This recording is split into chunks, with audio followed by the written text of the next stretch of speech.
Hello, everyone. Welcome to eShe's South Asia Union discussion titled Directing Change. I'm Ekta Kapoor, and I'm the founder and editor of eShe. I'm delighted to be your host for this exciting panel discussion about gender representation in South Asian films and television.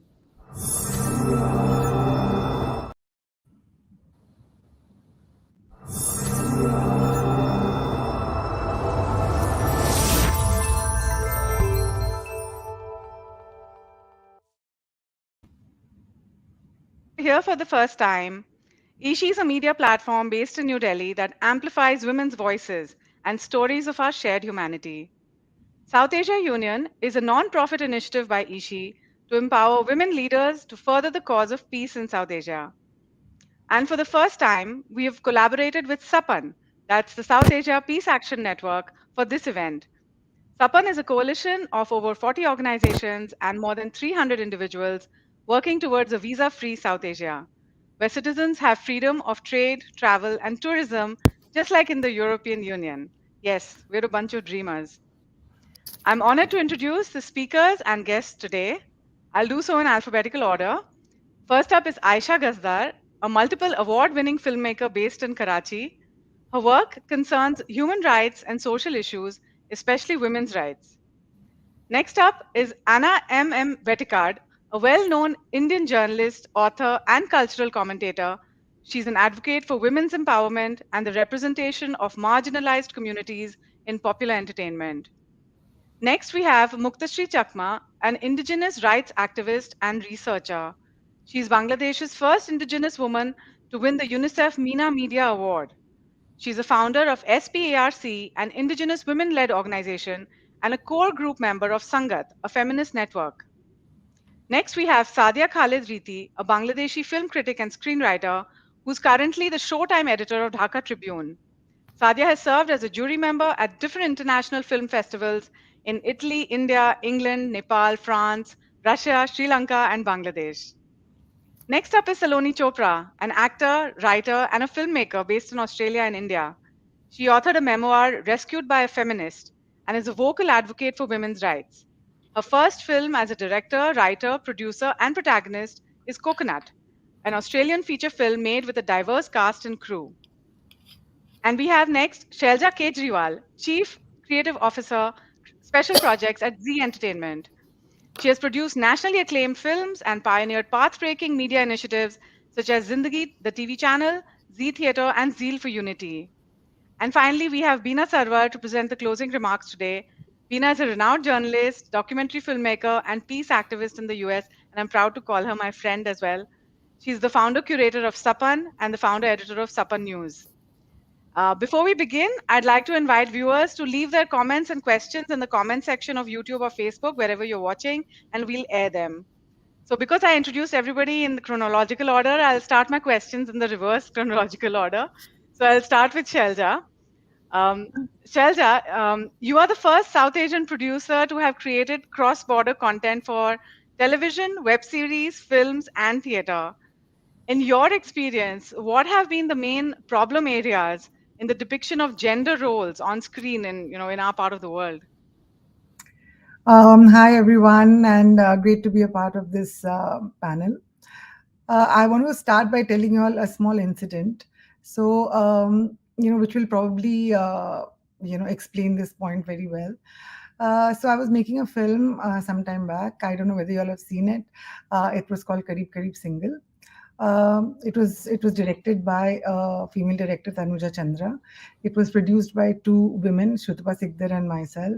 It was written by a trans woman, which is Ghazal Dhaliwal, and it was the main lead was Irfan, who is an ally for sure.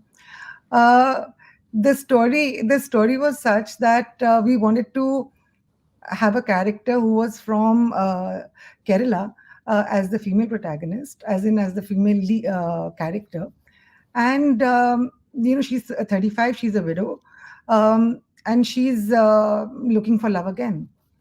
Um, in that, she goes off on a trip with Irfan's character.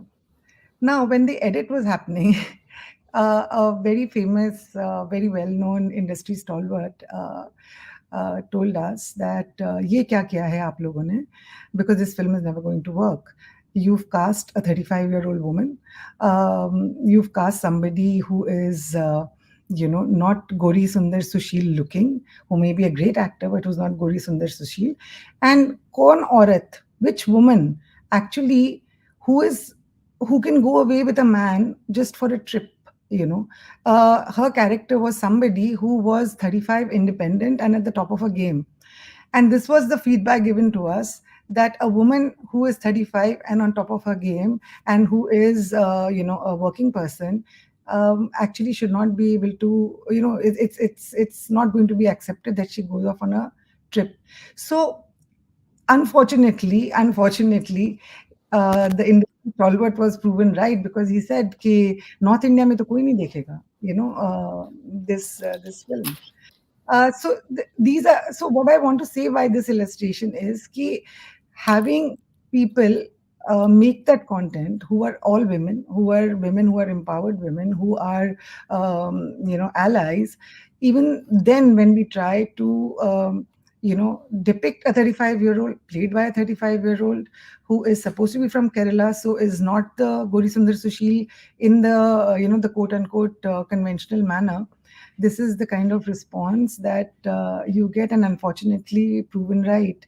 So even starting from, a very simple thing like skin tone, and what should the skin tone be, the reason being that the reason that was given to us was that television channels on a daily basis hammer home the idea of the ideal woman, and the ideal woman is supposed to be the woman who you see in the matrimonial column, the matrimonial column which says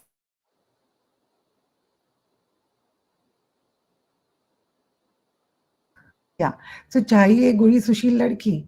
And it is so deep rooted because it comes from the colonial past of, fair being beautiful, and sabli being not, beautiful, or heroine, quote unquote heroine material.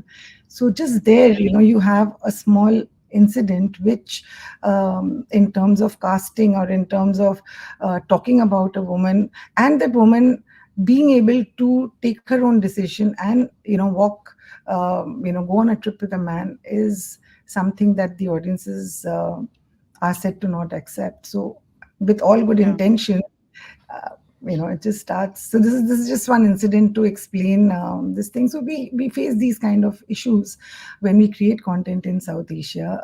Ki kaam kya karega? What is going to work? Because finally, we have to remember that it is a capital intensive medium of entertainment, and so then you, however much you negotiate with this, you sort of, it's a slow process, is all I can say. It's a slow Mm. process.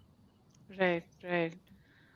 Yeah, we'll come back to this topic with you again because you've worked cross border, and you've been able to see a rather holistic picture of the whole region and the problems that we face out here.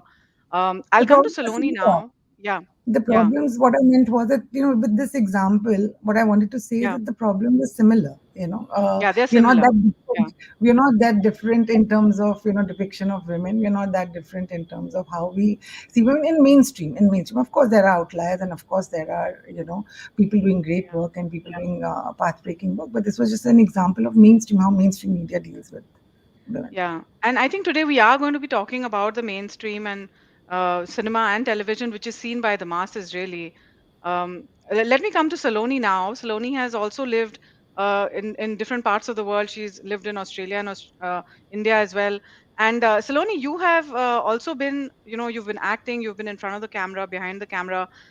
Please share your experience in the film industry in terms of the expectations of gender roles and the representation of women on screen, especially South Asian women.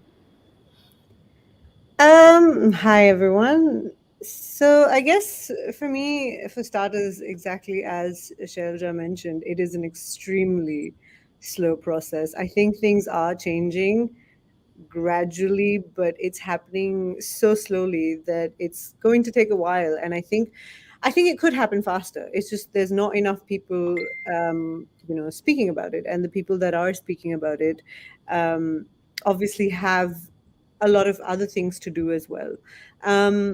In terms of, gender representation, if you're talking about Australia, I mean, I think it's almost very non-existent to a certain extent, which is why I decided to make Coconut in the first place, because Coconut is a story about a brown girl, who lives in Melbourne, who is in an identity crisis and is trying to figure out her life and whether she belongs to her culture and tradition or not. And that story for me was, there were a lot of people when I was trying to make it saying that, why don't you try and add like a little Australian angle to it, or the fact that she's come to Australia, that as a journey. But I'm really tired of seeing Indian people fit in as people that have migrated.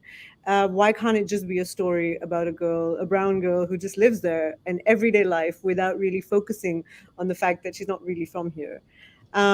So that for me was very important, because even when I watch Neighbors or when I watch Home and Away or all the shows that I see, there's always this focus on the fact that it's an Indian girl. You can't play just another character. You can't play a vast variety of things if you're not a white person. And I think that is still happening. As for India, I think we all who work in the industry know that there is a huge gap between representation of women from women. Stories are usually told from a male perspective, and I think the more women get behind cameras and the more women write stories, that is bound to change. But the one thing that I think is still missing a lot is stories with older women. I don't see it. I don't see us represent women above the age of 40. Like, it's just not happening. We've isolated them completely, and that's something that I've been thinking about a lot lately. Mm. That's interesting you said that, because now things are changing. I mean, we'll come to that a little later about how because of web content we now do have older women playing lead roles as well, and we have somebody like Madhuri Dixit, for instance, playing a lead role. Let's come to that a little later.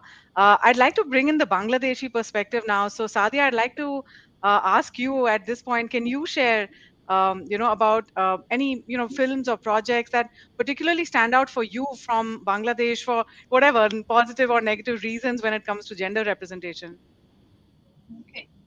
Yeah, so last year, the most successful film that ran in our theaters. Let me just illustrate that. Let me do the story of that to bring in some perspective about what kind of films we're making and what kind of films people are gravitating towards, the mass Right. audience. Not the film savvy audience, who watch the world films. We are in a much better place, and we can talk about that in a bit. But let's start with the mask first. So last year there was the most successful film in theater that ran for months, and it was so successful, in fact, that I mean this Eid they even ran it again. So yeah, it was probably released last year's Eid, and now it was so successful that it was released again. So the story was about, so this girl has an affair with two boys, and those boys, for their jealousy, end up killing each other. And the public sentiment and the audience sentiment was that it's the girl's fault because she had an affair with both of the boys, and it wasn't the boys' fault that they killed each other. So they're really condoning male, that oh, they really didn't have any choice. They were so intoxicated by this girl that they ended up killing each other. So it's all the girl's fault. But that's how every audience was interpreting this story, and it was so shocking to me that such a misogynist film is being so popular. It's not just the say the less educated people. It was also the very educated class that was that was really going to theaters and appreciating the film. Yeah. So it was, it was like an eye opener towards where we stand even now in 2023. But representation of women has always been a reflection of how women are represented in our society. Representation in film has been a reflection of that to some extent, but also because we had mostly male filmmakers, the male gaze was always there. Our women came into filmmaking. The first one was Rebecca in 1970. She made a film called Bindu Theke Brit. And there was another one, Shami Akhtar. She's still making films. She was prominent in the 80s and 90s, and now she's still now making films. And now we have very, very prominent filmmakers like Rubaiyat Hossain, whose film is premiering in TIFF. And we have Humaira Bilkis, whose film was shown in IDFA. So we have the biggest film festivals in the world that are premiering films made by our women. We don't have too many of the women filmmakers, but the ones we have are really excellent. So yeah, so the audience perspective from the mass, it's very disappointing. We haven't changed a lot in that sense, but the filmmakers are definitely moving ahead despite any stereotypes. Yeah. So then there are both those trends. On one hand, we do have those kind of regressive themes that seem to work with the masses, and then on the other hand, we do have women filmmakers who are coming ahead and who are, creating different kinds of content, more path-breaking content. Yeah, let's come back. Let's actually take a look at another aspect from Bangladesh, and I would like to call in Muktashri at this point. That you're a researcher, a feminist activist with a background in law. So how do you view the representation of indigenous populations and women in particular in mainstream cinema and television in Bangladesh? First of all, Juju, before I come to your answer, Juju is the way that my community's people greet each other. And absolutely honored to be in this panel today. So back to your question, Ekta, none. If you ask about the mainstream cinema and media, then you will see almost none. Zero is the representation of the indigenous population. There are some, especially in the cinema, there are some representation recently started in the drama, web series, or in the form of short drama, short documentary, that sort of way. But that is also very, very minimum. I think one of the reasons behind is that the indigenous people, who is representing the indigenous people and also who is telling the story of indigenous people.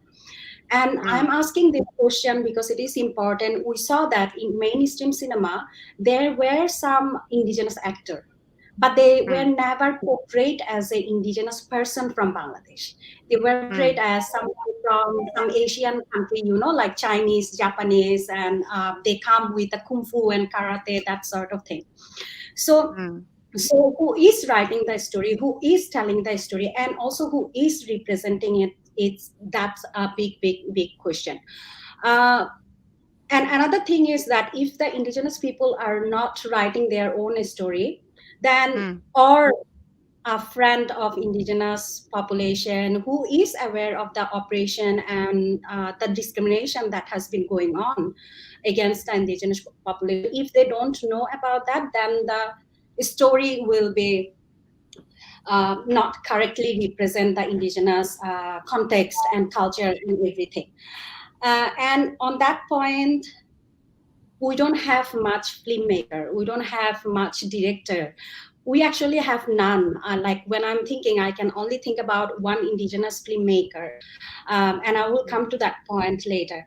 But and why we don't have it? Because directing a cinema, being an artist, and making art, and just be in the cultural society, sort of seems to us as a luxury. Maybe we don't have the luxury to enjoy and share our knowledge in the form of cinema, in the form of dramas and stuff. And about the indigenous filmmaker that I'm talking about, he is Ong Rakha, and his first film was published in 2015. It's called My Thangari. In English, it calls My Cycle, and it won several awards all over the world: Estonia, Sweden, Tanzania, Rome, Finland, Spain, several. But in Bangladesh, it's banned. Mm. The reason to be banned in Bangladesh because the Bangladesh censor board showed that the language of this cinema is Chakma. Yeah, that's Mm. why they are banning. That's the reason they are showing in the paper. But we also have information because this cinema, there was a like 3 or 4 seconds of clip where the cinema shows that some military, supposedly military person are going, Mm. on through a frontier, and they just Mm. show the boots, not even the whole uniform and something. And that's the reason for that 3 4 seconds of clip that cinema is banned in Bangladesh. You Mm. can't show it, you can't release it commercially. And also the Mm. reason that censor board say that because it's not in Bengali language, that's why we are blocking this cinema to be commercially released. I mean, come on, we are a nation that take pride Mm. of being, bloodshedding for language. Yeah, Mm. we are the nation who established the International Mother Language Day, and now we become the perpetrator. So the Mm. hypocrisy, the level of hypocrisy is also very important. Thank you, Mm. Ekta. And that's also similar to what I think people in, the native populations of the US would say, because they were the original people who, populated the land, and then they were shown as the bad guys in the movie. So, yeah, okay, yeah. Let's come back to this, to the indigenous, the representation in a bit. And like you said, there's none actually in the mainstream cinema. I'll come now to Anna because Anna has had, she's a, as an author, somebody who's really watched the whole Indian film industry, and someone who's written extensively on the representation of women and minorities. Anna, tell us, what are your observations on the difference in gender representation in cinema in different parts of India? Like, for instance, how would you compare Hindi and Tamil cinema when it comes to holistic portrayal of all genders?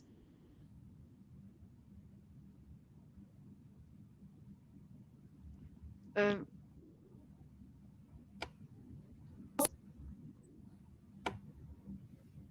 Sorry, I'm not able to hear Anna. Are you, Anna? Is your speaker on?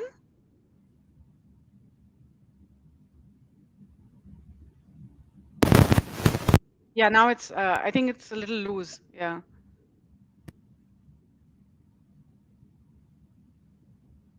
No, it's not mute, but I think it's not plugged in properly. Headphones and Yeah, stuff. yeah. Now we can hear you. Yeah, yeah. Now we can hear you.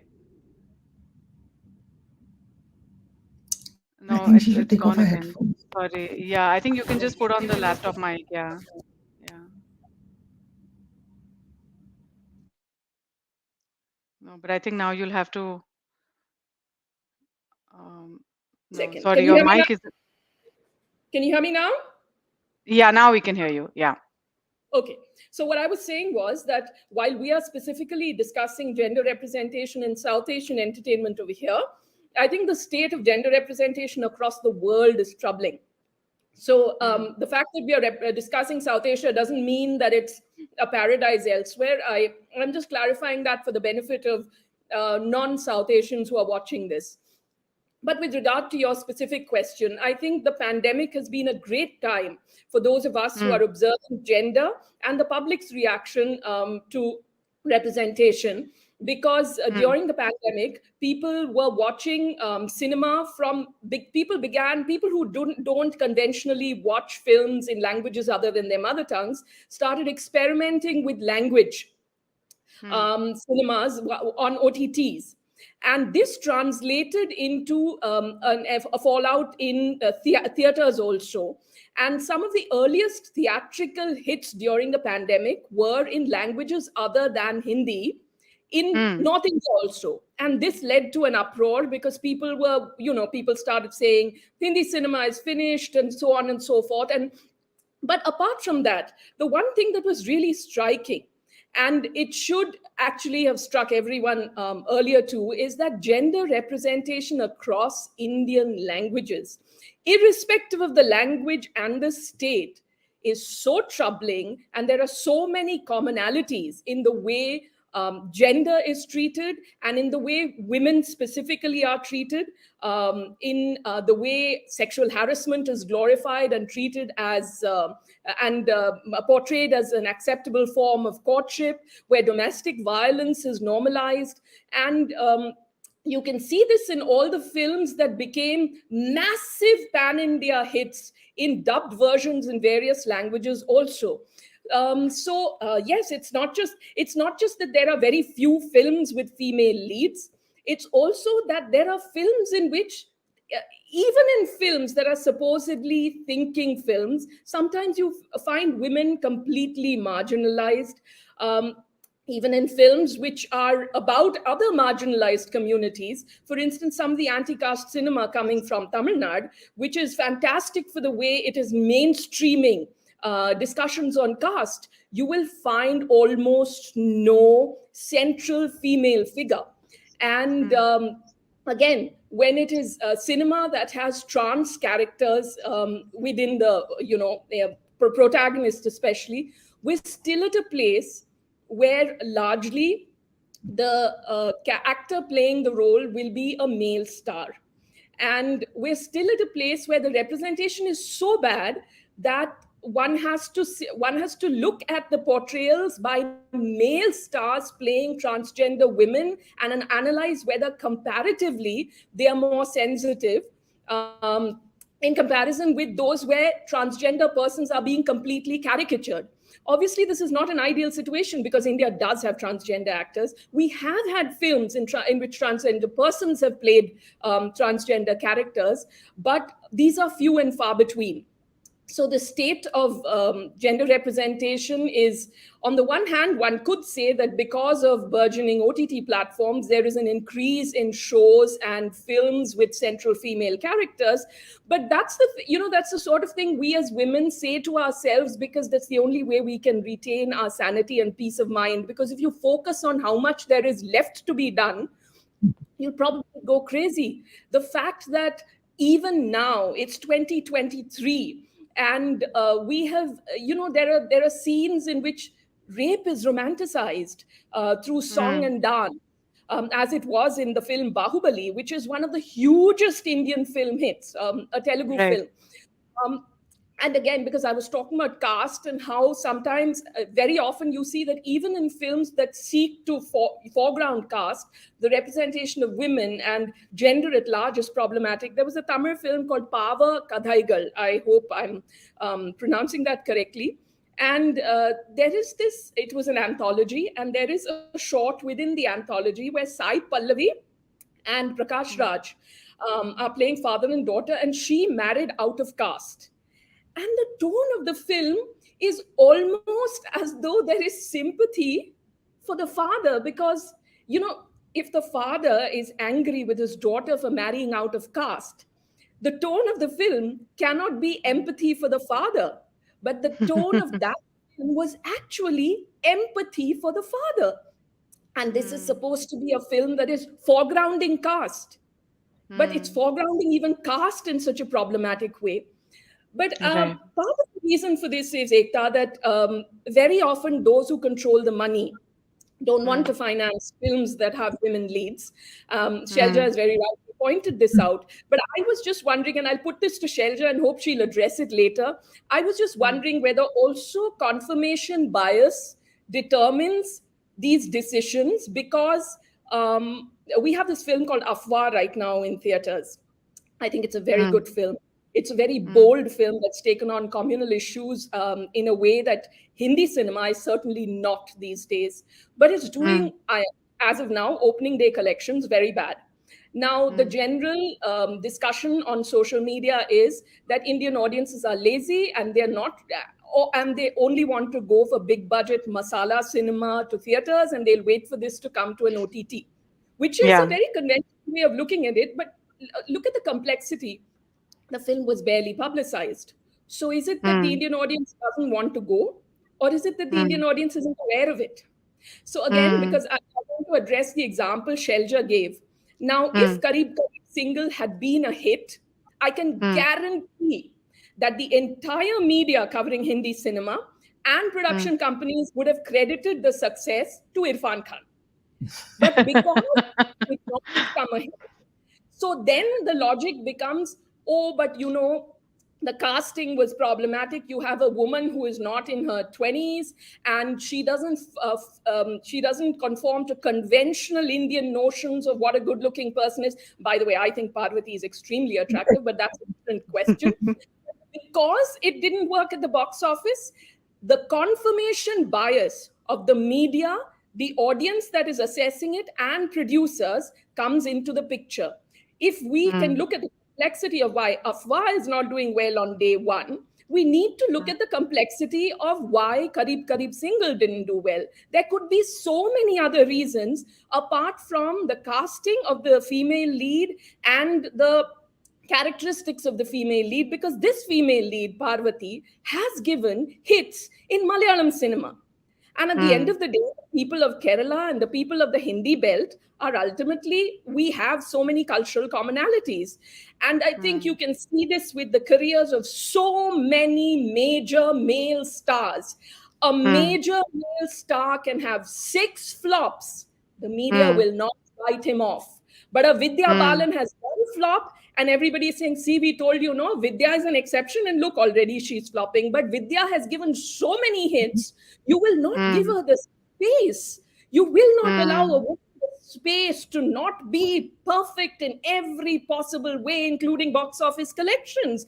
It's as though mm, the industry, the ecosystem, everyone is setting us up for failure.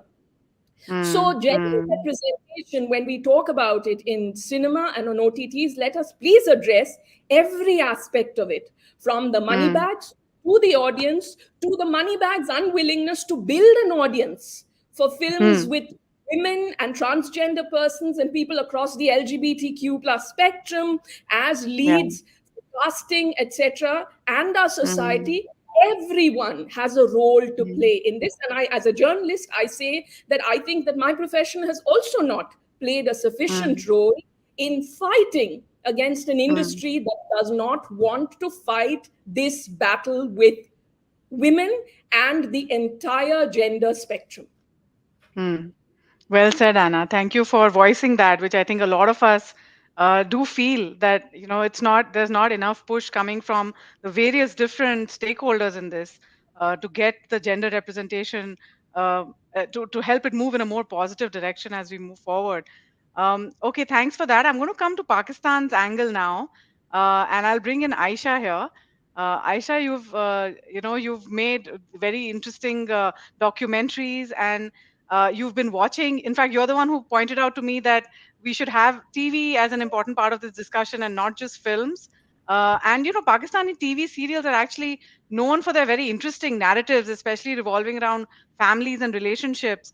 Now, from your perspective as a filmmaker and as a Pakistani woman yourself, how do you see the portrayal of women in these serials, and how has it changed over the past few decades?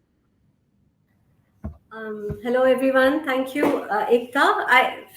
Well, it's changed and it's not changed. It's like, yes, Pakistani drama was, I think, you know, in the 80s we had really good serials, and I know my friends in India were like, they would say that they were still watching those serials, and we had strong women characters. And I guess I asked you to add in drama serial because unfortunately cinema in Pakistan has really dwindled in the last decade and more, like from sort of 500 films in a year 20 years ago. Now we are down to 35 films in a year, and that's still a good number for us, sadly. Anyway, so coming back to the drama, we had this whole period of the playwright Hasina Muin, and the dramas, and in that sort of the late 70s to early 80s and mid 80s, television was taking off. They were well scripted, well rounded female characters. It wasn't just yes, marriage was a big topic for women to sort of, for the storyline in the drama and the script. But even then, we didn't have the kind of submissive and the sort of, the downtrodden women, and then that we started having sort of in the dramas in the 2000, in the sort of in the early 90s. And that, I think, was largely in part also because of Indian television, which started streaming across into Pakistan through the, those dishes, the satellite dishes. And ZTV was one of the main culprit. Like we started following suit, the Saas Bahu whole, the drama and the complete nonsensical scripts, and then we carried on. I'll share some examples with you that I was speaking just a couple of days ago. For this only, I was speaking to a friend who's a writer. She's a feminist writer, Atia Daud, and she used to write for channels, and she told me that she was writing very strong women roles, characters, but she was told by the, the editor, content editors, that please do not, like, we will not take those themes.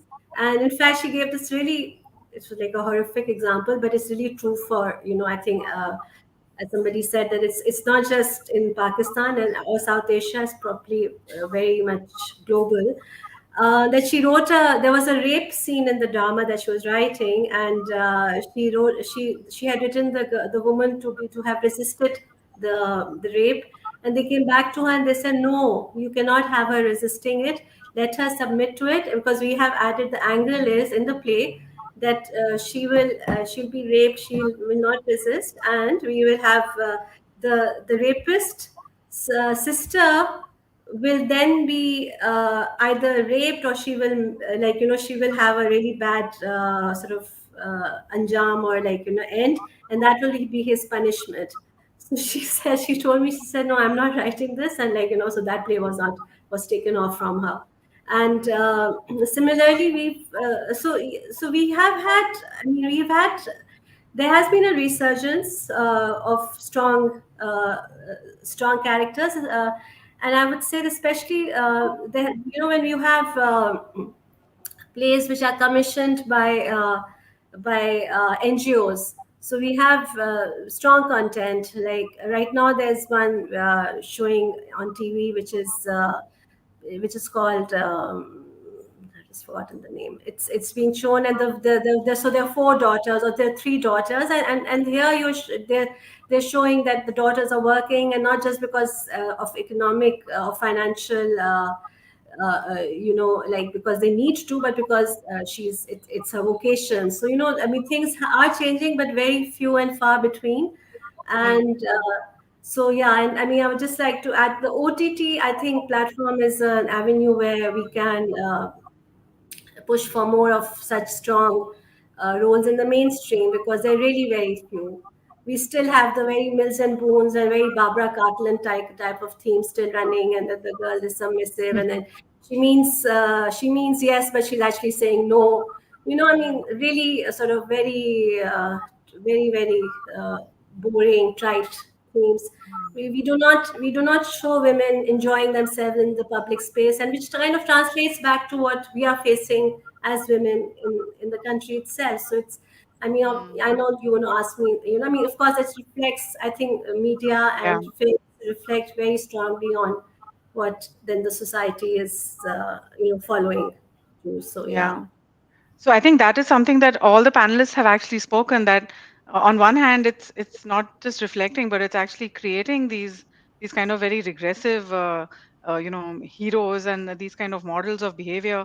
I'll come back to Shelja. Shelja, I saw you nodding your head at a lot of the things that were being discussed.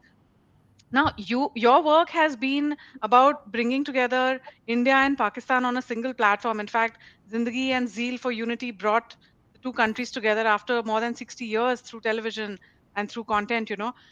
So you've been watching this over a period of time. Now, earlier films were made keeping mass audiences in mind, and like Aisha's just pointed out, now that we have web content, we have now also have more women in positions of power like you. So, do you think now the situation is changing, and do you feel that you're seeing more producers becoming responsible with content? So actually, I agree a lot with what Anna was saying earlier. we have to, like they say in every good story, you have to follow the money, Mm. unfortunately. So Mm-hmm. when we say that initially, there used to be shows which had, strong female protagonists, or they had, something more relatable female protagonists. You have to understand the audience like a pyramid. Mm.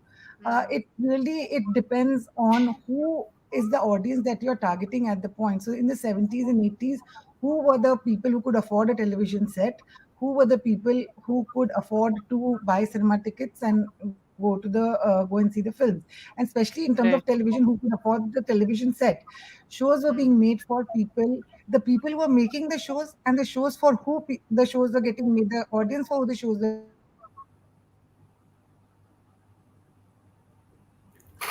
made. The Hi, can you all hear me? Yeah, yeah. It's. I think your connection is sort of coming and going. Yeah. Yeah, it's fine now. Yeah. Yeah, but you're muted. Yeah.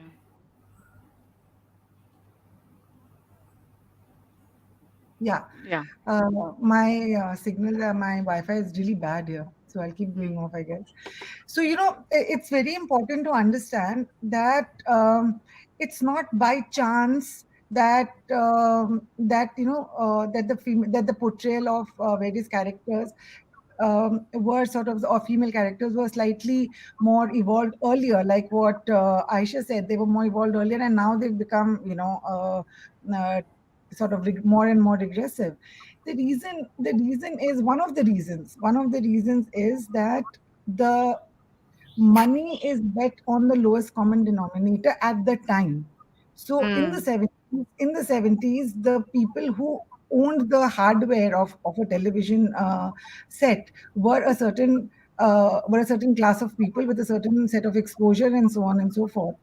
As the hardware has gone in deeper and deeper, as the hardware has gone in deeper and deeper, whether they are the advertisers, whether they are the investors, whether they are the money bags, they would want to reach out. Why do we say 300 crore ki picture? Why are we not happy with 20 crore ki picture?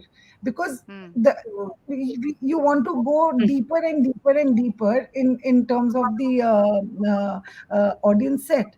Once Mm. once you go down the pop strata, we always keep saying that, India is many Indias in one India. So once you go down the pop strata, unfortunately, it's not just about, and if a medium is seen primarily as a business, then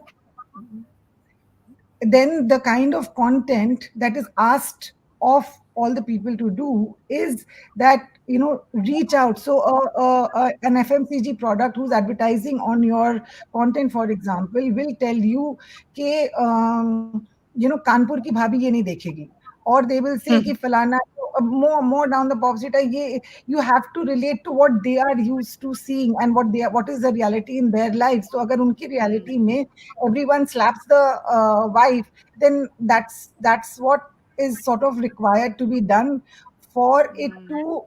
Television is also determined by TRPs. Movies are determined by 100 crores, 200 crores, 300 crores. It just doesn't end. Recently, we made Pathan, and the way we show an ISI agent, for example, is ridiculous. Or the way we depict Yeah. movie in a 1,000 crore film is bizarre. So it is Mm. really about, the reason why I was nodding while Anna was talking about it, that people think that just because, there are women in decision making, quote unquote decision making positions, these are creative decisions, but the money decisions are supposed to govern the creative decisions, unfortunately, or Mm. whatever. And so, honestly, I mean, I don't want to sound like a doomsday prophet, but uh, I think till such time content, whether it's on TV, whether it's on OTT. I mean, OTT, we just started out. Television started out with great programming. Who is Mm. watching OTT today is what we have to see. But as we Mm. go down 3 years, 4 years, 5 years, you already know in OTT platforms is being said TV plus banaiye, TV plus Mm. banaiye, because you need audience, as in the people who are putting in the money need more and more and more audiences. So Mm. that is the most important thing to see, that it's not कि ऐसे ही पहले better था. It's like the audience, we are told that this is the audience demand and this is the audience that you have to cater to. So if you try to make something, for example, I produced a serial called Churels, which was made by a Yeah. Pakistani director, and it was made by Pakistani artists, and so on and so forth. And it was banned in Pakistan. It was not promoted in India because it Mm. was too much about women's rage, and women's rage is not something that quote unquote anybody wants to see. But I don't know about it, but um, yeah. So I mean, there's a lot that can be There's said. a It's lot, not yeah. simple that if you just have women, It's like you're struggling to actually look for something optimistic in the whole picture. So, yeah. I'm just hoping जिसको कहते हैं ना कि एक छोटा सा कोना तो रखो, I mean, Mm. the whole thing can be, because it is capital intensive. It's not art. We're not sitting at home and making our art, and therefore the people, however much of the front that we women project, the back is Mm. suits. The front is Yeah. the back is suits, Yeah. which tells you that Yeah. what you want to do and what are your targets, Yeah. really, instead of Yeah. what are your stories. So when you ask Mm. for targets rather than stories, I mean, Yeah. No, no, I'm not asking you target. So, so yeah. Okay, let's look at the actor's perspective. So we have an actor here with us. We have Saloni. And so Saloni, tell us, like, you've now made a film yourself. You were the director. You were the script writer for that. As somebody who has worked on the screen as an actor versus now you were also behind the camera, you were also directing it. What has been your experience? How do you feel like, how does the actor's experience or performance change when it's a majority male crew versus when you have a more diverse crew, behind the scenes, there are more women on set? Firstly, sorry, I'm in Indonesia, so there's a prayer happening. Hope can you still hear me? Yeah, yeah, we can still hear Yeah. you. Yeah. Okay. Um, I think one of the biggest differences, because having been, I mean, I've also been an AD before I started acting, and Mm, having directed Coconut, we went out of our way to make sure that we had a very inclusive team. So, when we were casting for someone that was queer, we made sure that we actually got someone queer. We had like a very heavy female cast. I made sure that editing was also taken care of by, there were women around at all stages, if that makes sense, because I didn't want the female gaze and that narrative that I'm trying to tell to get lost in the process, which I think happens a lot of times, where you'll have a woman write a script trying to tell a story, but then suddenly so many men come on board that you lose that narrative mhm, somewhere. And we didn't want that to happen. We also made sure that it wasn't just about women. We had a lot of we went out of our way on the first day when we got the entire team together to have an interview and get everyone to tell their pronouns, so people could talk about what they prefer. Are they non-binary? Do they specifically refer to like he, she, they, everything? And I think that by experience creates a space where you can grow together, and that really helps your project as well. Like, I think especially as an actor, a huge part of acting is observation and your ability to empathize with what's happening around you. And you learn so much more if you're allowed the space to grow and have conversations with like-minded people. Unlike, similarly, when I've been on sets in other production houses where, for example, Indian films, it's it's interesting, but at the same time, like, I've had a lot of men, like directors, big directors, tell me that they prefer their actresses to not have speak much, to not go out of their way to ask too many questions about their characters, or just do what they're told, because why use your brain so much more? And these are big directors that have said that, and I think that sort of a space, it's not only demeaning, but it's also limiting. It stops you from growing in a way that would help everyone that's involved with the film, including an audience. Asking questions and being curious is a good thing. And I don't think we should be discouraging that just because we write such limiting characters for our women. mm, mm. That's right. So you've actually had this experience of, creating this kind of space that you want to work in and you want to create for other women to work in as well. So that's great, and I'm looking forward to seeing Coconut and to seeing the difference there. Hopefully, Thank we'll you. we'll all get to see it soon. Thank you. I'll I come to think the only Sadia part here. that I Yeah. didn't enjoy was being a producer, but Oh, everything else is wonderful. yeah. So I think Shelja would probably understand your point of view about that. Uh, yeah. Yeah. So, Sadia, tell us about, you've been a jury member at various award festivals.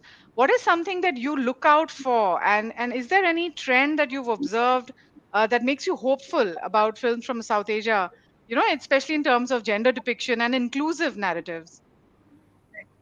I'm very hopeful about South Asian films. This year has been great for South Asian films. Like I was in Berlinale this year to do a daily column for one of their papers, and India, I mean South Asia had 8 films this year at Berlinale, which was huge. It's like, I mean, usually we'll have like 1 or 2 films, but this year there was 8, and even in the talent section, I think they invited all the people from the previous 2 years as well, because we missed out for the COVID period. The last 2 years was online, so we had about more than a dozen people from South Asia in the Berlinale talents as well. So there was Okay. huge representation, and I think that was one of the reasons. Maybe I don't know why, but they wanted a South Asian to write that daily column for Berlinale, and they wanted our perspective. And I thought our voices were really well heard, and this year's um, edition. And when even in the last few years, like 2 years ago, our film, one Bangladeshi film, was in the official selection in Cannes Film Festival.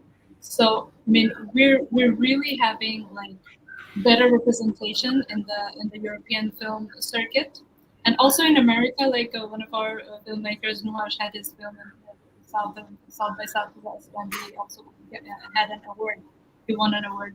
So yeah, not only in Europe but also in the American film festival circuit, we're seeing more and more representation from South Asia now. And when it comes to being remember for the Golden Globes, I saw that there were a lot of films from South Asia this year, and of course, RRR won some awards as well. And there were a lot of Indian films and a Bangladeshi film, and also a few Pakistani films that were in the shortlist in the ballots and final ballots for selecting the nominations. So that's a very very positive side when it comes to awards and film festivals. We're definitely in an upward trend here. And when it comes But to just interrupting you here, I mean, do you think you can take it from the Shelja's cynical point of view that maybe that's where the money is? Like, is South Asia where the money is coming from? So they're representing us more? Do you think it could be that? definitely that's one of the things, because when I was in LA for 2 years studying and working, even at that time they were saying that the money is coming more from India and China than in America. So yeah, so a lot of money is being poured from the Indian production companies in Hollywood, so they're probably they're learning to respect our representation more, because that's where the money is coming from. And also the streaming service is also one of the main reasons why we're having more representation now, because before in that time when I was in LA from 15 to 17, and I had like discussions with Netflix and other streaming services, and they weren't very interested in our stories back then. It's not very far back. It's just 8 years back, and they weren't very interested because we're only 3% of their demography. And suddenly, for the OTT, those 3% really matter, because they could Yeah. just those 3% could only watch the South Asian content, and that still buy the subscription. So it makes monetary sense now for them to invest in our content. So yeah, definitely we're following the money there. And also, if I can talk a bit more about OTT and where the female representation is there in terms of Bangladesh, it's very poor. Female representation is really like non-existent. We don't have female leads. We don't have female directors. I mean, we have female directors, but they're not given the task of directing an OTT series or something like that. And I had many meetings with OTT content heads and other people. Mostly the last 2 years after the pandemic, there has been a surge in subscription in streaming services. So they wanted more content, and since I'm a writer, they wanted me to write some content. And the meetings were so bizarre because they would tell me that our audience is 80% male. It's 80% male. How is it even possible that it's 80% male? And why don't you want to fix that? Why don't you want more female audiences instead of making what you're making already? Let's try to change that so that we have more female, audiences. But what they wanted me to do was write from the male perspective. The stories like Ashika too, and they wanted me to write something like that. So it caters to the men, and also because they have a female name there, so maybe women will also be interested to watch it. But we're not really targeting the women. But we're trying to act like we're targeting. So in a few years, they were out of business for good reasons, I think. But I really identify with this because though I've not been in the movie making business, but I have been in the content creation business and I've been in the magazine business, and the demand to make content that will appeal to men is, I think, there everywhere. It's you may think that you're working in a women's magazine or a women's platform, but there is this demand because the majority of the audiences on the internet are male. So there is something that I think all of us will probably be facing in our different mediums.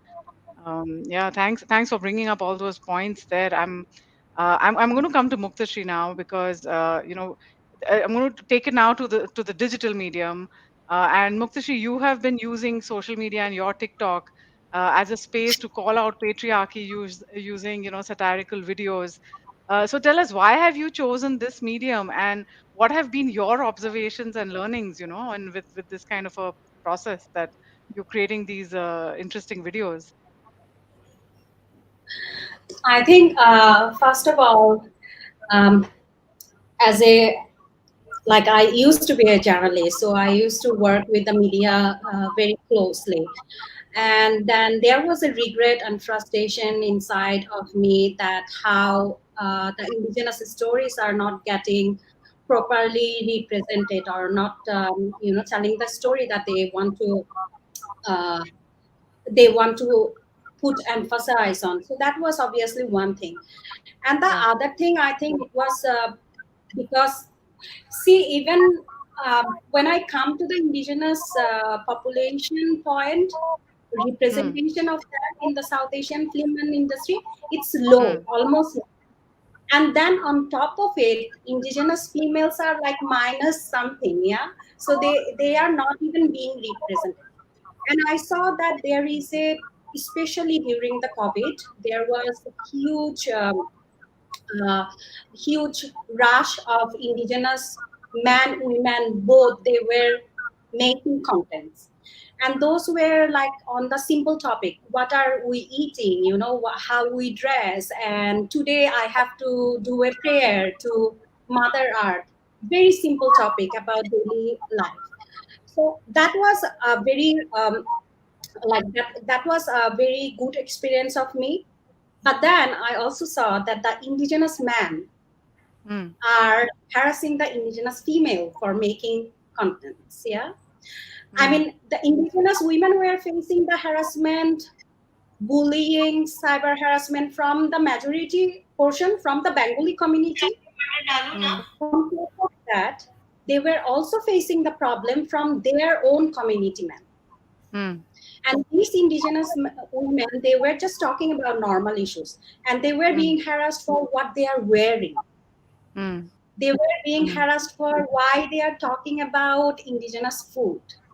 But the same content created by the indigenous man, he wasn't being bullied for this thing. And by the way, just to set the context, indigenous man rarely, very, very rarely, maybe like 0.001% wear Hmm. their traditional clothes when they're making content. Okay. But the indigenous females are always wearing something traditional. Even today, I wear a traditional clothes with me. Yeah, and that sort of I don't know whether I'm allowed to say this. That sort of pissed me off. Like Mm. what's happening here? Mm. And also because of the privilege that I have in indigenous community, I come from a relatively good family, well-known family from the indigenous community. I'm already Mm. married.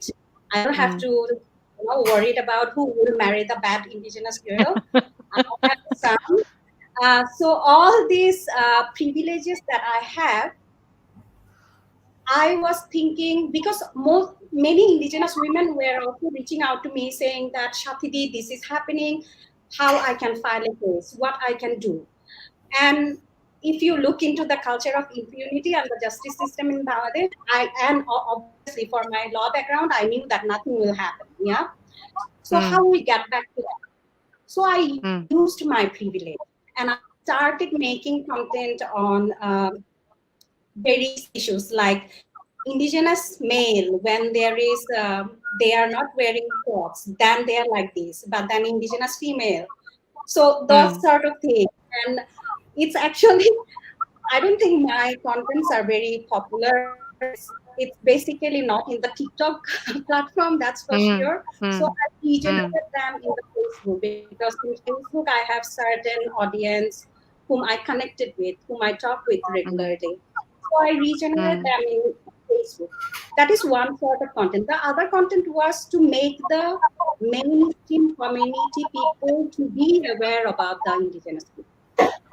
Mm. So they Mm. also say lots of discriminatory, very disrespectful thing to us, like upojati, subnation, yeah, and Mm. Oshobho, like uncivilized, where we don't know how to behave. And there is always fantasies going on in objectifying the indigenous women. So some Yeah. of my content were also about that. And I Mm. completely relate when Shaloni was talking about that, that in Australia, if the Indian women, they have to play the Indian role. Yeah, there is nothing other role they can play. Mm. In Bangladesh, it's the same. Like the limited number of actors that are coming now, they can only Yeah. play the indigenous role. Yeah. Even Yeah. though in Bengali feature there are so many diversified. Like I Yeah. have Bengali feature, yeah. Yeah. But because I have the Chakma title, I will be immediately put into the indigenous box, and that I Right. really don't like about. Even in the webinar and stuff, it's always like putting you in the box because of the title you have, Mm. because of the context Mm. that you are coming up. Yeah. So yeah, that's interesting to say. Yeah, yeah. Thanks for sharing that. You're right. People are put in a certain box based on their name and where they come from, and unfortunately, that's also another trend that'll be across all our countries. Not just in Bangladesh.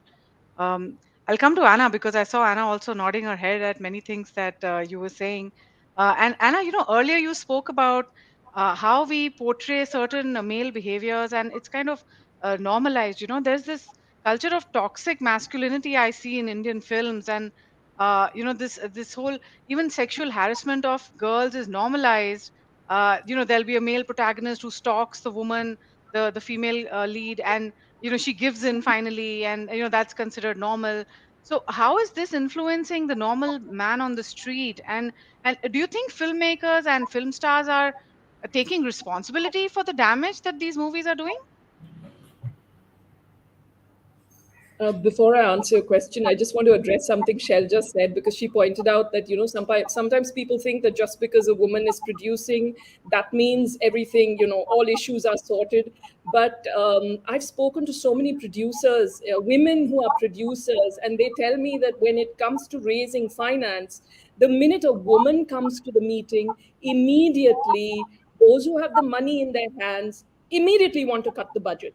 And if the theme of whatever film or show is being made is woman centered, again, immediately they want to cut the budget, and not just the budget of the content production, but also the budget of the marketing.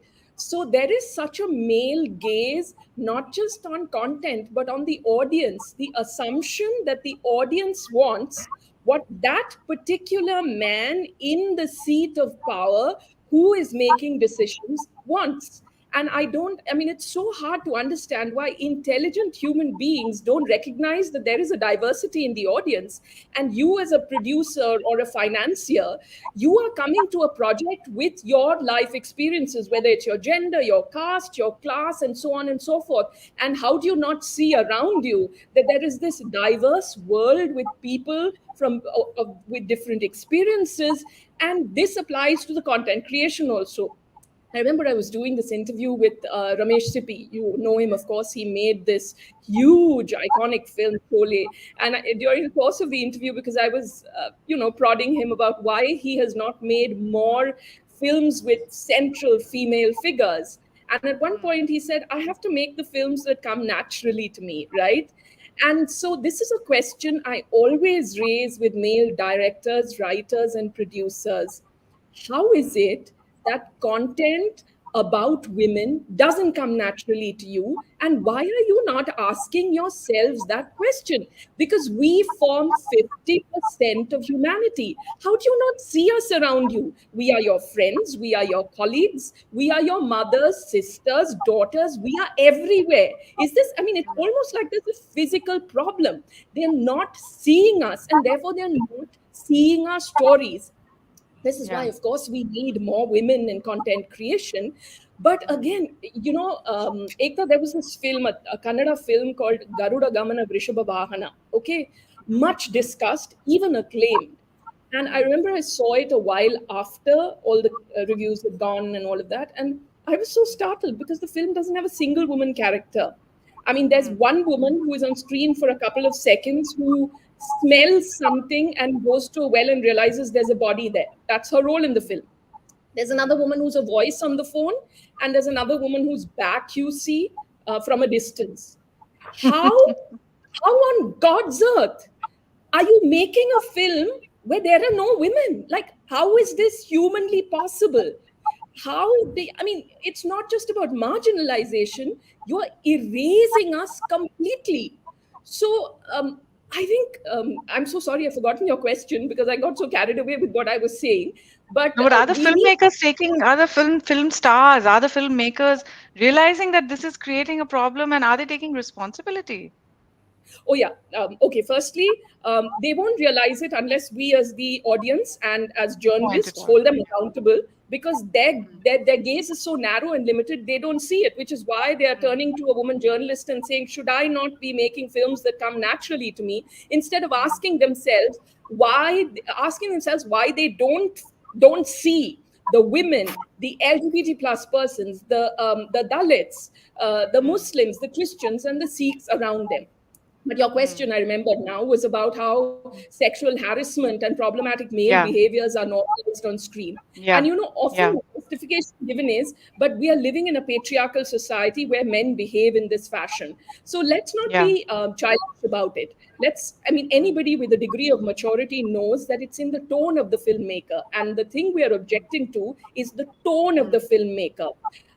Rape happens in the real world. Sexual harassment happens. As women, we all experience misogyny, patriarchy, we experience violence, but it is the tone of the filmmaker and the gaze of the filmmaker on the female body and on that violence that we are that we are questioning. Are you romanticizing that rape? Are you giving a veneer of comedy to the sexual harassment?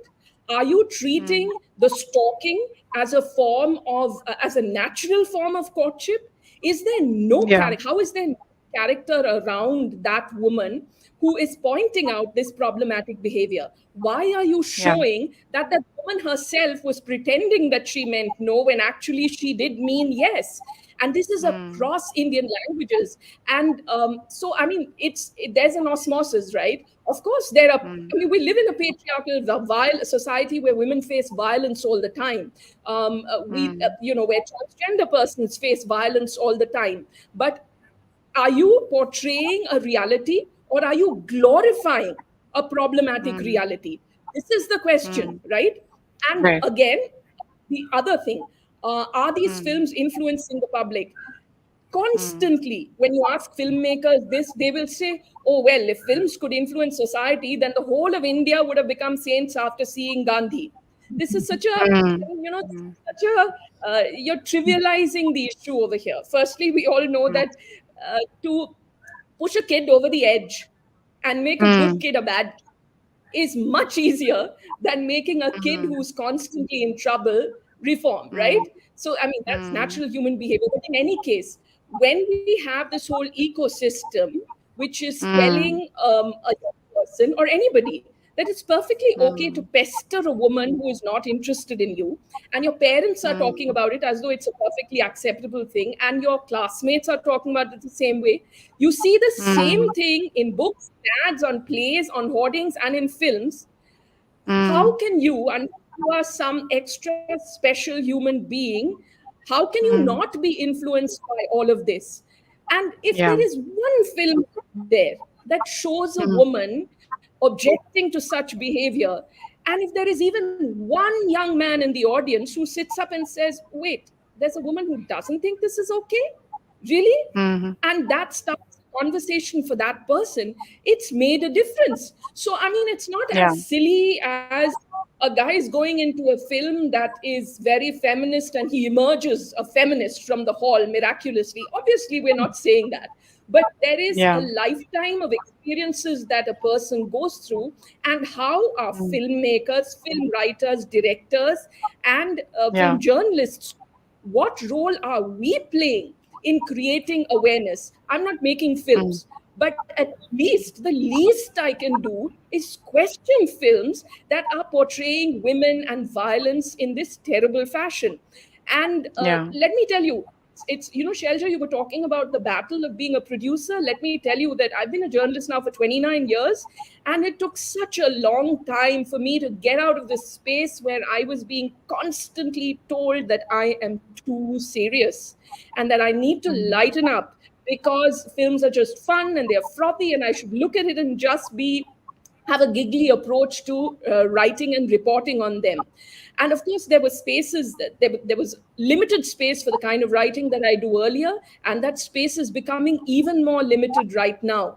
So, but if I am asking filmmakers to please fight these battles, then I had better fight these battles too. It's difficult, of mm, course, it's extremely difficult, but one has to push and question. And so often, people who are emerging from a patriarchal society, which is pretty much the whole world, whether, mm, I mean, sometimes they just don't realize how damaging, mm. how offensive, and Yeah. and how much the content they produce can influence us in big and small ways. Even if I watch a film and it doesn't change me, and but it traumatizes me as a woman, because I have, as all of us women have gone through, we've experienced violence. Why is it okay for them to do that? To show rape scenes which are intended not to make us feel terrible about the rape, but to titillate the audience? Why is that Yeah. okay? And when you do this, Ekta, there is pushback. There is not just Mm, editors telling you no one wants to read this. There is mm, abuse from the audience that is supportive of that kind of cinema. But also, I yeah. can assure you that it'll take time to build, but there will be, you will find one by one people coming out and saying, did you also feel this way? Oh my God, I thought that I was the only person watching this song in the film Bahubali, sitting in the audience feeling horrible, or watching that song in the film Pushpa the Rise and feeling terrible about it because the whole audience was cheering. And I am feeling less lonely with my opinion because you said it, which means there's at least one other human being out Yeah. there who feels as bad about it as I do. And if, as a Yeah. journalist, I can play that role, then I'm happy. But Yeah. the the pushback from us to the film production companies and writers cannot stop. Yeah. Yeah. And it's a very good point that you're bringing out. And each of us has to do our bit, whatever we can do in our own ways, whether we are filmmakers or we're writers or we're activists. And I think at this point, I would like to bring in Aisha, because through her work, Aisha, you have been creating documentaries that are creating awareness about women's issues, about like for instance the honor deception. It brought up the subject of honor killings, and silent voices brought up the challenges of home based women workers in Pakistan. So you're doing your bit in creating these kind of creating awareness about these issues. But when you come and look at it from the angle of these feature films, or the TV serials which are reaching out to much larger audiences, how is tell us from the perspective of Pakistan, how are they influencing societies about these notions of masculinity and femininity? How are they defining things for the common people?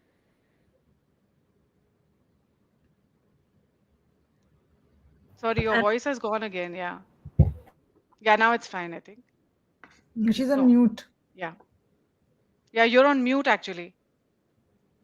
And is You're back on Yeah, mute. yeah, now it's fine. can you hear me? Okay. Yeah.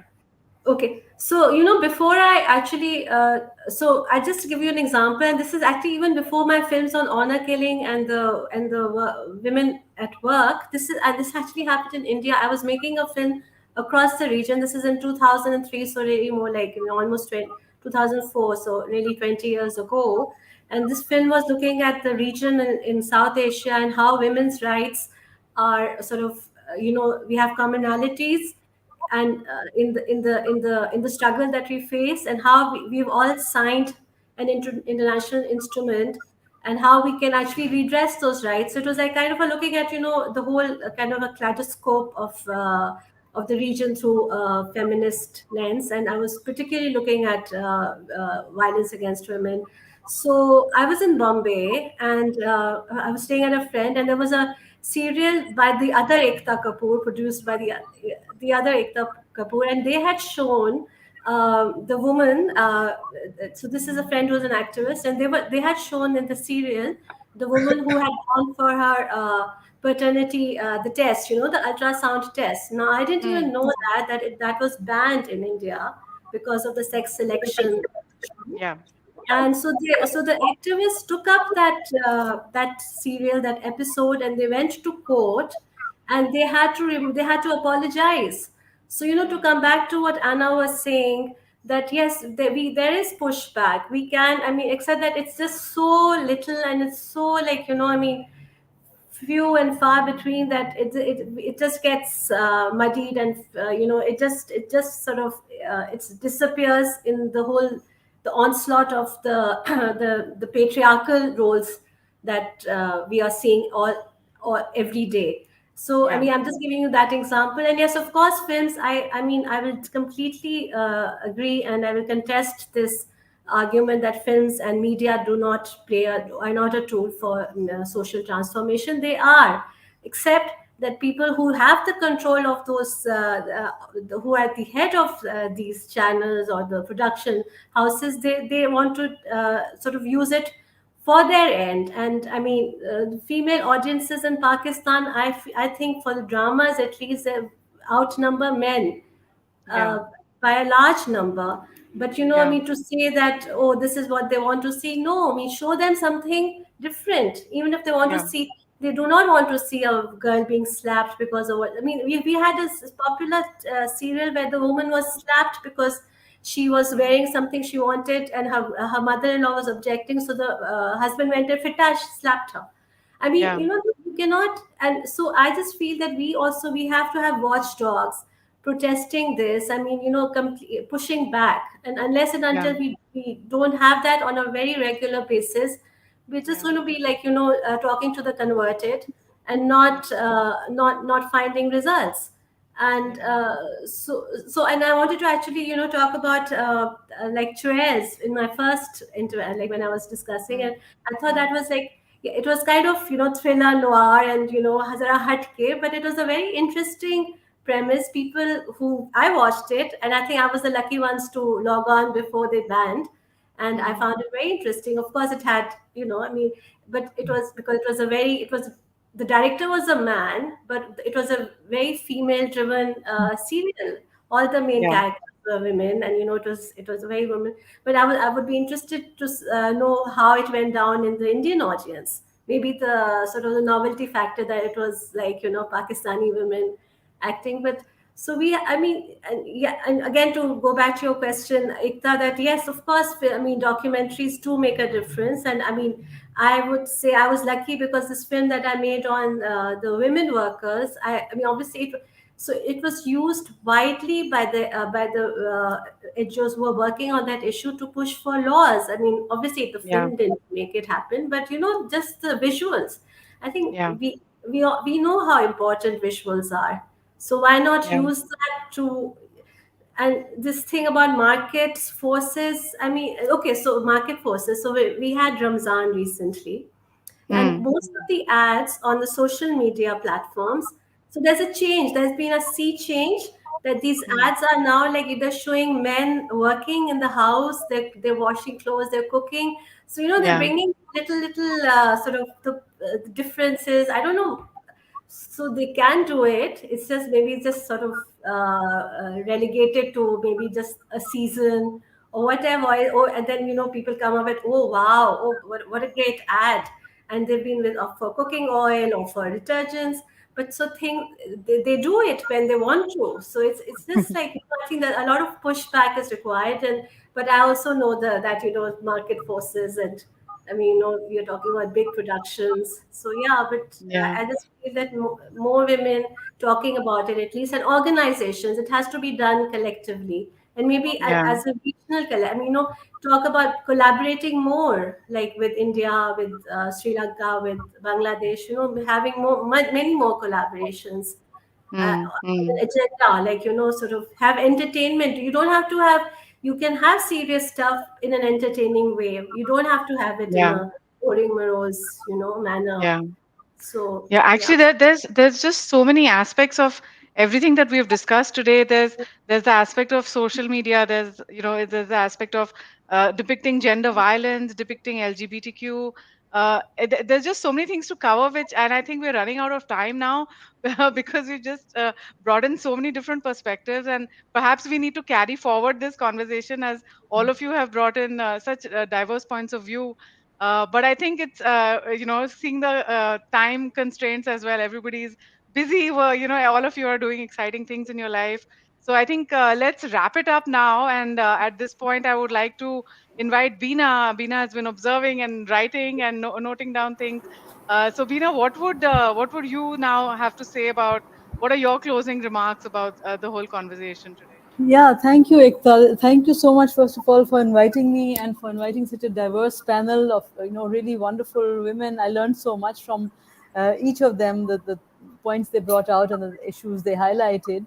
I'll just sort of take a few minutes and sort of try and sum up what stood out to me from the conversation.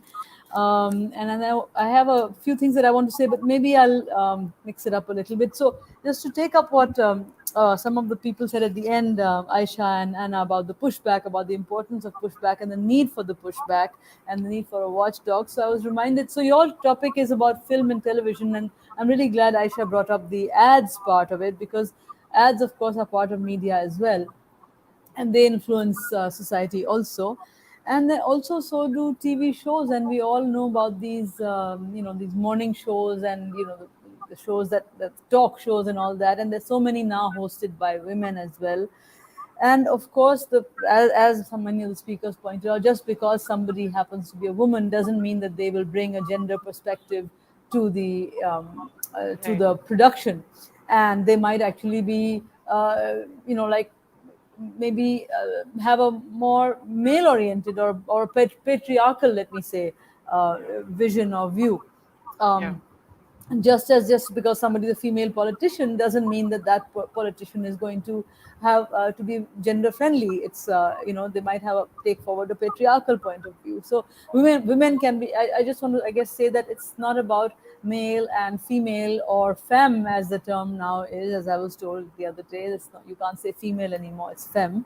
But it's not about male or female or slash femme, but it's more about patriarchy and capitalism. We talked a lot about market forces.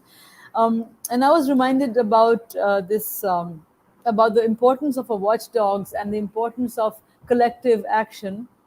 a few years ago, some of you listening from Pakistan might remember this, 7, 8 years ago perhaps, there was a woman anchor or whatever. I'm not going to name her because she was shamed enough at that time.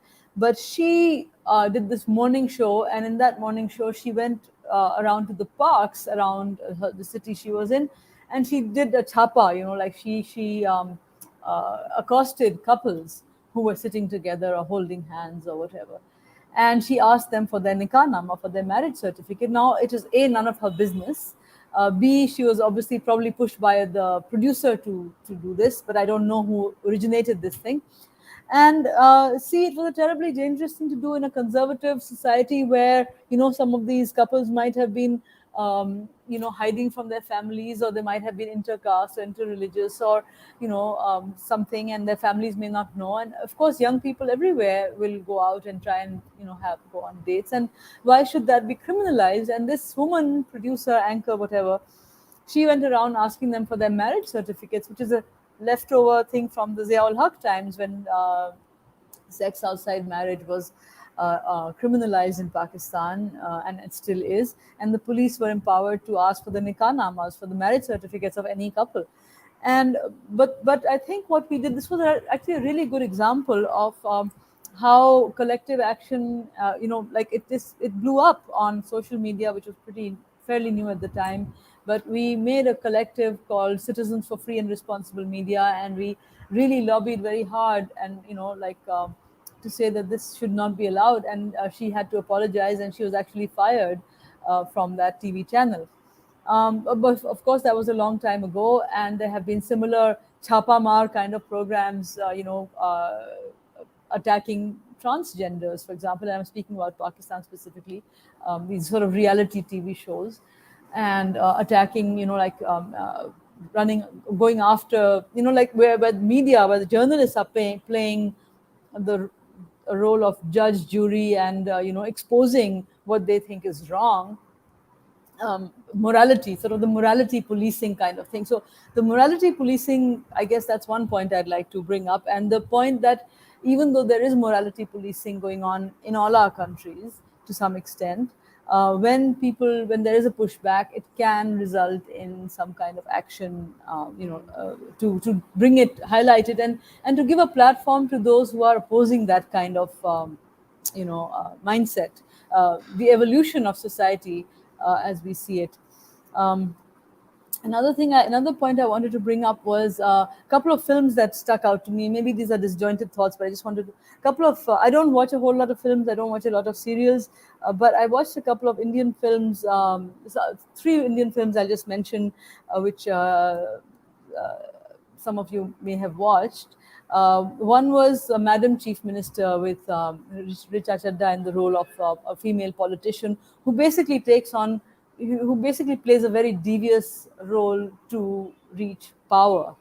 And that's showing a woman in a political role, but acting in a very patriarchal kind of a way, and not in the way that women traditionally behave. It's about power politics, and when women get together, and when women go into politics, tradition or into any kind of situation, they tend to work in a more collective way, in a more compassionate way, and of course, exceptions prove the rule. So there was that. Then I just saw Nandita Das's wonderful film Zvigato, which actually shows which is a wonderful comment on the sort of capitalist system and startup culture, and how people are being exploited in the garb of self-employment, or like you can do so much, and then you can um, you sort of earn according to how much you can work, and but the pressures involved in that. But one of the things I really liked about that film was the relationship between the male protagonist and his wife, which is a very loving and compassionate and humorous, and from a lower working class family. So I really like that depiction, and I think that and Nandita Das, of course, brings that gender angle into into all her work that I have seen. And the third film that I saw, which is an old film, it is a really lovely film. I think it was by Shyam Benegal, but I'm not sure. It's called Well Done Abba. and it's about a Muslim family in Hyderabad in India, and the story is told by the female protagonist's father, Bomal Irani, who's a wonderful actor. And one of the things I really enjoyed about that film was, I mean, some of you talked about, minorities, about indigenous people and minorities and all that, and it really, I loved how it went beyond stereotypes and how feisty the woman character was, and the multiple layers, the nuances of that film I really liked. Well done, Abbas. And if you haven't seen it, please do. It's actually, and also it's really funny. It was not made by a female director, but I loved the female protagonist in that. Another point I wanted to bring up was, I mean, we all remember that horrific Delhi rape case, which was known as, she became known as Braveheart, or Nirbhaya. some other Nirbhaya. Her name was Jyoti Singh, and I remember her father saying, please say her name. Her name was Jyoti Singh. Don't, like she wasn't a brave. She wasn't fighting for women's rights. She was just out, with a friend. One of the things that struck me, I watched the BBC documentary on that, and one of the things that struck me about that, about the interviews of the men who had committed that horrific crime, and also the other commentary that was included in that documentary, was one of the things that struck me in that was the effect on cinema, on popular cinema, on the psyche of people, and that also speaks to some of the points made earlier by some of the speakers here. The responsibility of the producers and actors and producers and generally everybody. And I'm really glad, Aisha, that you brought up our friend Atia Daud's refusal to show rape in the way that the producer was asking her to show. And I wonder how many people have done that, but we don't know about it because they don't go public about it because they don't want to lose work. But in that, I remember that the sexualized content that we are seeing now, particularly in Hindi cinema, the really overtly sexualized, and the sort of fantastical kind of scenes that are shown, which don't relate to anybody's reality, in many of them, not always, of course. But again, the exception proves the rule. I think the film Lunchbox had some wonderful female characters with nuance as well. But the sexualization and and then that is linked. A socio-political aspect to this is that which is not related directly to your topic, Ekta, but I think it does. It is something because, as I keep saying, everything is connected. The rural urban migration and the hordes of men, particularly, who have to leave their families and find a way to live in heartless cities where they have to do back-breaking work and are treated like dirt, and what that does to their self-esteem. And then they go to the cinema and they watch these films. And of course, that is not to take away from the responsibility of someone who engages in violence against women because they've got triggered by these the constant conditioning of these kind of films, and the sexualization and the idea that a woman is wearing a certain kind of clothes or out in a certain kind of way, she's fair game. And that is what happened with Jyoti Singh when she was out with her friend, and those men asked that couple, the friends, if they were married, and when they said they were not married, if they had been married, perhaps they might have got away with it, but because they were not married, she was seen as fair game. So there is this this kind of psyche as well. And I think just I think that all of you brought up some wonderful points, and like Ekta noticed, I was taking notes as I typically do. But I think that the point you've already gone over some of those points, Ekta, and I think that I don't need to repeat what people have already said. But I was really glad to hear all these different points of view, and also to see so much engagement from people watching this from across the region. So thank you so much for arranging this, for organizing this. Thank you. And you brought up that the BBC documentary that was called India's Daughter. And India's Daughter, that's right. it was made by Leslie Udwin, and In the last South Asia Union discussion, we had Nandita Das and Leslie Adwin also Nice. discuss, and she talked about how by the time men reach that age, and they've lost that the empathy nerve in their brain, and now she's become an educationist. And I think that's what everybody here is saying, that we need to keep doing our bit in whatever platform we can, and to create awareness. I know Saloni is doing it through her social media. Muktashri is doing it through her TikTok videos. Anna's, of course, doing it with her activism. Aisha's documentaries, and Sadia's own writing. I think everybody is doing their bit in their way. Shelja is, the powerhouse who is powering all these women filmmakers and women-centric serials, at least to the extent that she can in her own way. So I think thank you all for the work that you do, and thank you for taking out time from your lives and to be here and to share your views with all of us across the border, creating a network of women who are trying to create a difference in their own way. And before we close, I would like to thank our technical support volunteer for the day, Apurva, who has been behind the scenes all this time. And Apurva is an accomplished fashion and design editor who's been my colleague in the past, and now she's an accomplished mental health professional who's trained in the US. So thank you to Apurva, and thank you all for being here today. Today's live video will remain online on our social media channels. You can follow us on eShe World for more discussions with amazing women.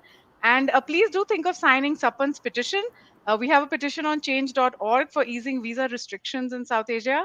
And I'll share the link in the comments. So thank you, everybody. And if you find it interesting, please sign our petition and join our cause. So I'm going to go off the live now, and we can continue the conversation forward. And please take these issues forward, take these topics forward in your personal lives and in your groups and your networks. And let's keep the conversations going. Thank you so much. Thank you. Thank you. Bye bye. Thank you.